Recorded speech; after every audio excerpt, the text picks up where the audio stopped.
حضرت عبداللہ ابن عمر رضی اللہ تعالیٰ عنہ سیدنا فاروق اعظم رضی اللہ تعالیٰ عنہ کے صاحبزادے ہیں، اور ان کی ہمشیرہ سیدہ حفصہ رضی اللہ تعالیٰ عنہ حضور کی زوجہ محترمہ ہے۔ ایک دن اپنی ہمشیرہ سے کہنے لگے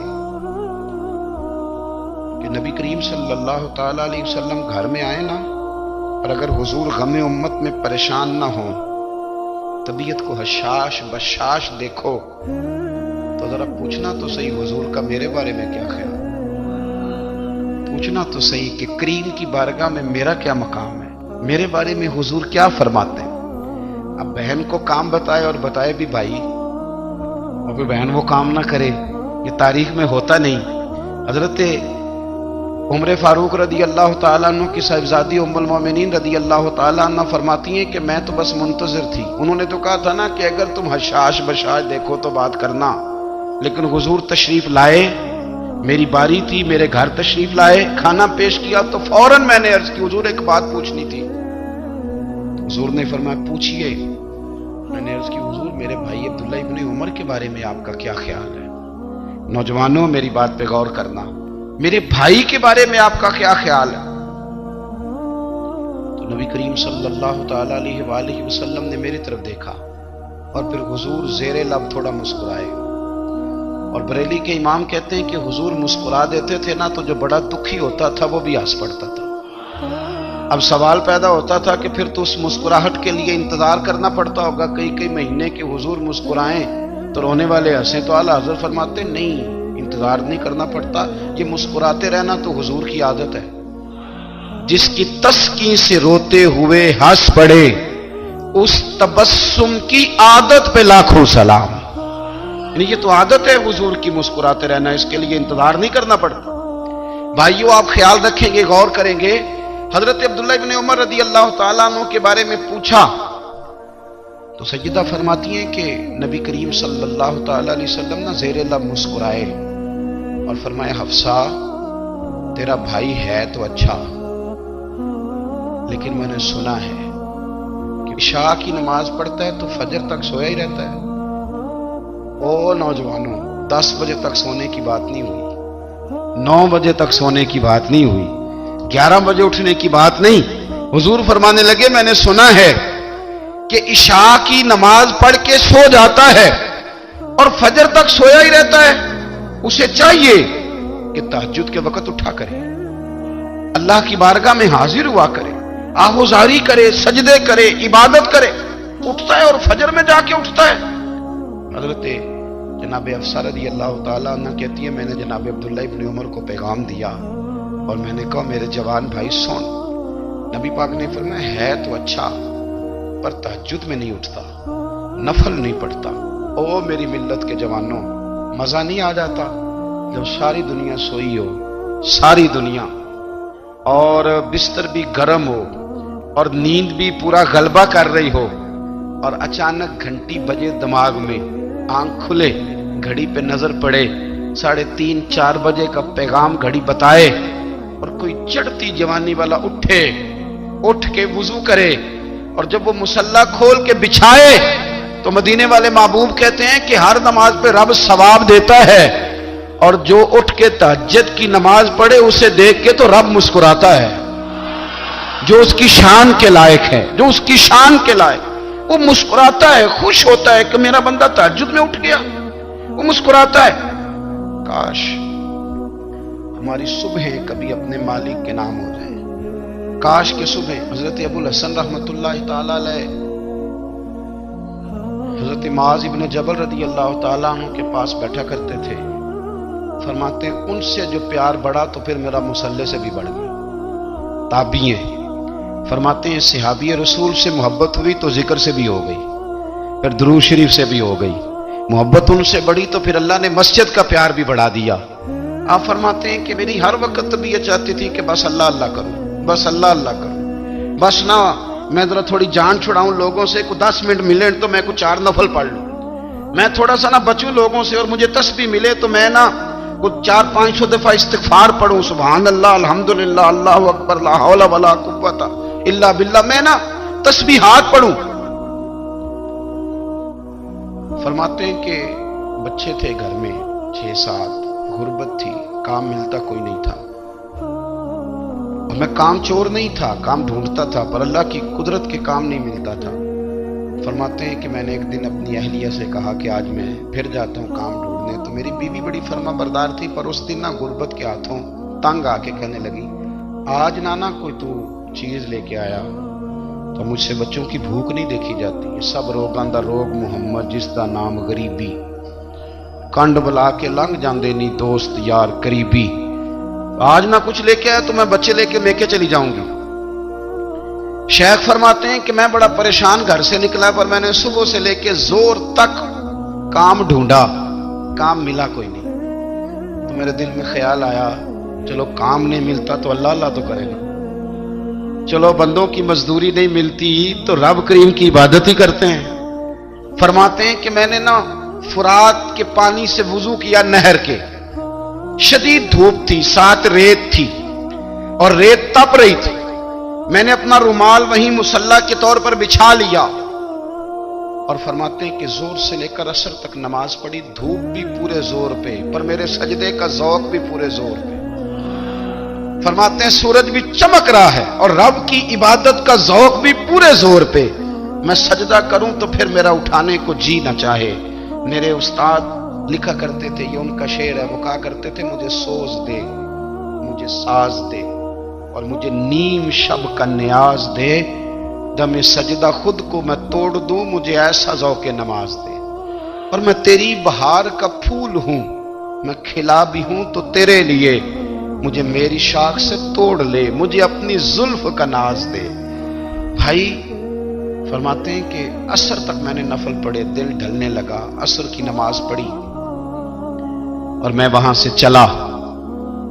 اب میں جب نکلنے لگا تو دل میں خیال آیا کہ چھوٹی چھوٹی دیواریں ہیں گھر کی، بغیر کچھ لیے جاؤں گا تو بیوی دور سے دیکھے گی تو شور کرے گی کہ پھر خالی ہاتھ آ گیا ہے۔ کہتے میں نے اپنے اسی رومال میں جس پہ میں نے نماز پڑھی تھی نا، رومال میں کی آخی دے پنجابی جو صافہ کہتے ہیں، اسی میں نا میں نے کچھ ریت بھر لی کہ وہ دور سے دیکھے گی تو سمجھے گی کچھ لے کے آیا ہے، چلو جا کے اسے بتا دوں گا کہ آج پھر مزدوری نہیں ملی۔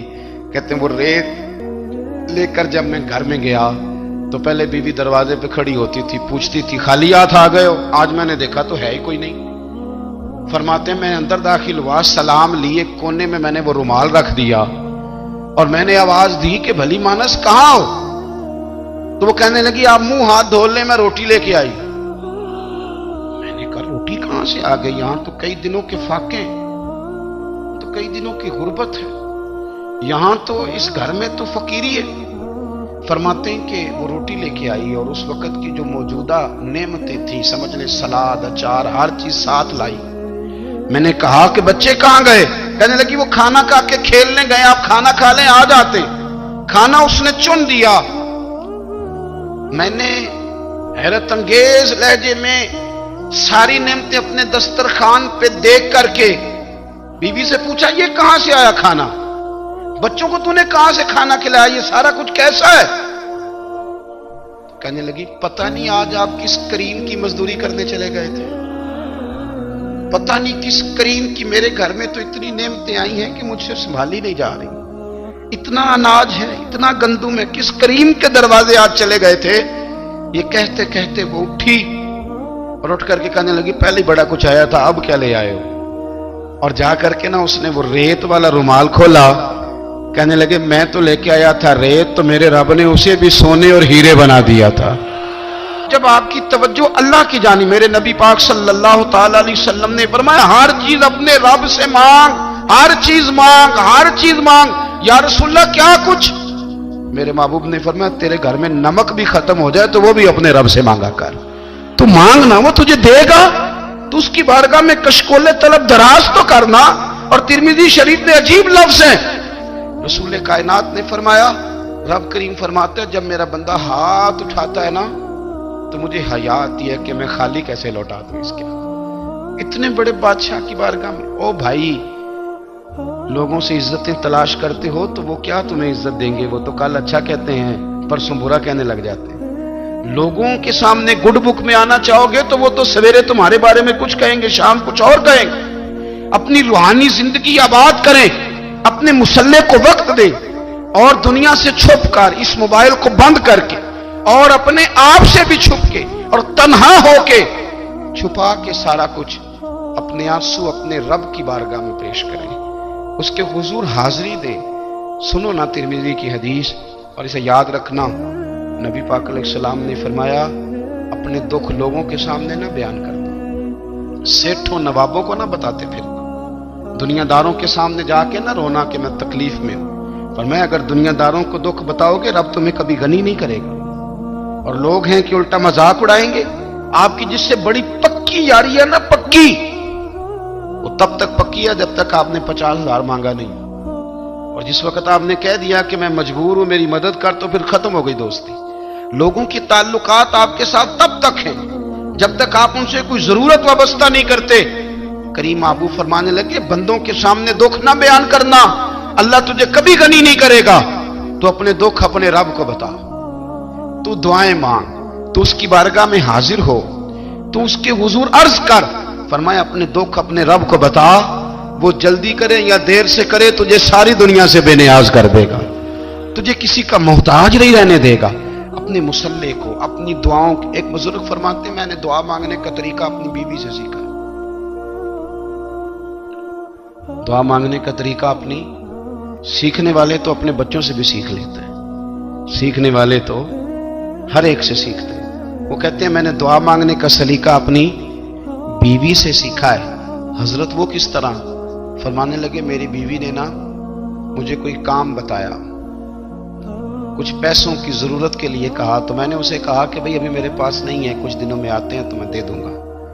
عورتوں کی عادت ہوتی ہے وہ بار بار یاد کراتی ہیں، 2-4 دنوں کے بعد پھر اس نے کہا حضرت وہ میں نے کہا تھا کچھ پیسے، میں نے اسے کہا کہ ابھی میرے پاس نہیں ہے، کچھ دنوں میں ملتے ہیں تو میں تمہیں دے دوں گا۔ اس نے کچھ دنوں کے بعد پھر کہا حضور وہ میں نے کچھ پیسے کہے تھے۔ فرماتے میں نے ڈانٹ دیا، میں نے کہا کہ کیا تو روز مجھے شرمندہ کرتی ہے، کہا نا میرے پاس نہیں ہے، ہوں گے تو دے دوں گا، تو روز یاد کراتی ہے۔ فرماتے اس نے پہلے تو میری ڈانٹ کو سہا، پھر میرے سخت جملوں نے اس کی آنکھوں میں آنسو پیدا کر دیے، پھر اس نے اپنے آنچل میں اپنے اس دکھ کو سمیٹا، اور پھر اس نے ایک جملہ کہا تو میں رو پڑا، اور مجھے اپنے رب سے مانگنے کا طریقہ آ گیا۔ مجھے کہنے لگی حضرت جی آپ نے ڈانٹ دیا، میں نے سہ لیا، پر آپ ہی میرے شوہر ہیں، بتائیں نا آپ سے نہ کہوں تو میں کس سے جا کے کہوں۔ فرماتے ہیں میں رو پڑا، اور میں کھل کے رویا، اور میں تڑپ کے رویا، اور پھر میری سسکیاں بند گئیں۔ تو مجھے کہنے لگی آپ کو کیا ہوا؟ میں نے کہا مجھے بھی دعا مانگنی آ گئی ہے، جب میں اسے کہوں گا نا اللہ تو ہی میرا رب ہے، میں تجھ سے نہ کہوں تو میں کس سے جا کے کہوں؟ میں کیوں کسی بندے سے سوال کروں؟ میں کیوں کسی دنیا دار سے کہوں؟ میں تیرے بندوں کا، نیک بندوں کا وسیلہ لے کے، تیرے محبوب کی غلامی لے کے تیری بارگاہ میں آیا، تجھ سے نہ مانگوں تو کس سے مانگوں؟ سمجھ آ گئی ہے جب میں اس رنگ میں مانگوں گا تو پھر رب میرے اوپر بڑا ہی فضل فرمائے گا، وہ میرے اوپر بڑی رحمت کرے گا، وہ میرے لیے آسانیاں کرے گا۔ عزیز دوستو ہم اس طرح کرنے لگ گئے ہیں کہ ہم نے نا اپنے تعلقات پر اعتماد کرنا شروع کر دیا ہے۔ میرے تعلقات بہت ہیں، ہم نے اپنی دولت پر اعتماد کرنا شروع کر دیا ہے، میرے پاس دولت بہت ہے۔ ہم نے اپنے علم پر، اپنی شہرت پر اعتماد کرنا شروع کر دیا ہے کہ میرے پاس فلاں چیز بہت ہے۔ یاد رکھنا جب بے نیاز اپنی صفت بے نیازی دکھاتا ہے تو بڑی بڑی دولتوں والے مجبور نظر آتے ہیں۔ بھائیو جب انسان کا رشتہ اپنے مالک کے ساتھ ہوتا ہے پھر تو غم بھی کچھ نہیں کہتے، پریشانیاں بھی کچھ نہیں کہتی، پھر تو زندگی صبر والی، پھر تو زندگی توکل والی، پھر تو زندگی بھروسے والی، پھر انسان اپنے آپ کو رسوا نہیں کرتا، دنیا داروں سے امیدیں اس کی ختم ہو جاتی، امیدیں اللہ رسول سے لگا لیتا ہے، مضبوط ہو جاتا ہے، مضبوط، طاقتور ہو جاتا ہے، خوددار ہو جاتا ہے، باوقار باعزت ہو جاتا ہے۔ حضرت بہلول دانا رحمت اللہ علیہ بیٹھے تھے تو ہارون رشید حج کر کے آ رہا تھا، تو رستے میں حضرت شیخ سے ملاقات ہو گئی تو السلام علیکم کے بعد کہنے لگا حضور کوئی حکم ہو تو بتائیے گا۔ تو حضرت بہلول دانا فرمانے لگے تیرا رب کون ہے؟ اس نے کہا اللہ۔ تو فرمایا میرا کون ہے؟ کہا اللہ۔ فرمانے لگے تو بڑا ہی بیوقوف ہے، کیا تو یہ سمجھتا ہے کہ رب ہارون رشید کو تو دے گا اور بہلول دانا کو بھول جائے گا؟